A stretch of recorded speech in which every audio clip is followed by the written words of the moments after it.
വർഷമായിട്ട് ശ്വാസം മുട്ടലായിരുന്നു. കഴിഞ്ഞ ദിവസം രാത്രി ഹോസ്പിറ്റലിൽ പോയി.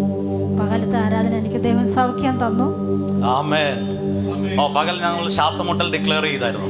ഈ ബ്രീത്തിങ് ഡിഫിക്കൽറ്റിയുമായിട്ട് ബന്ധപ്പെട്ട് ശ്വാസം എടുക്കാൻ പറ്റാത്ത ആളുകൾ ഇതിനകത്ത് ഹീലാകുന്നത് ഞാൻ കണ്ടിട്ടുണ്ട്. ഈ ബ്രീത്തിങ് ഡിഫിക്കൽറ്റി ആരാ ഇതിനകത്തുള്ളത്? ബ്രീത്തിങ് ഡിഫിക്കൽറ്റി കർത്താവിനെ, അത് പരിശുദ്ധാത്മാവിനെ കാണിക്കുന്നു. പക്ഷേ ചെക്ക് ചെയ്തോ, അത് ഹീലാകുമോ? ഇപ്പോൾ ഒന്ന് ബ്രീത്ത് ചെയ്യാൻ പറ്റുന്നുണ്ടോ എന്ന് നോക്കിയേ. ഡിഫിക്കൽട്ട് പ്രശ്നം നേരത്തെ ഇവിടെ വരുമ്പോൾ പ്രയാസം ഉണ്ടായിരുന്നോ? ഇന്നലെ വൈകിട്ട് ഹോസ്പിറ്റലായിരുന്നു. ചെക്ക് ചെയ്തോ, കർത്താവ് നിങ്ങളെ സൗഖ്യമാക്കുന്നുണ്ട്. ഇപ്പൊ പ്രശ്നമില്ല, അനുഭവപ്പെടുന്നുണ്ട്, ഇപ്പൊ അനുഭവിക്കുന്നുണ്ട്. ബ്രീത്ത് ചെയ്ത് ഒന്നും കൂടെ ഒന്ന് നോക്കാവോ? ബ്രീത്ത് ചെയ്ത് നോക്കാവോ? എന്താ സംഭവിക്കുന്നത്? കുഴപ്പമില്ല, ശ്വാസം നല്ലോണം. ആമേൻ. ഹല്ലേലൂയ.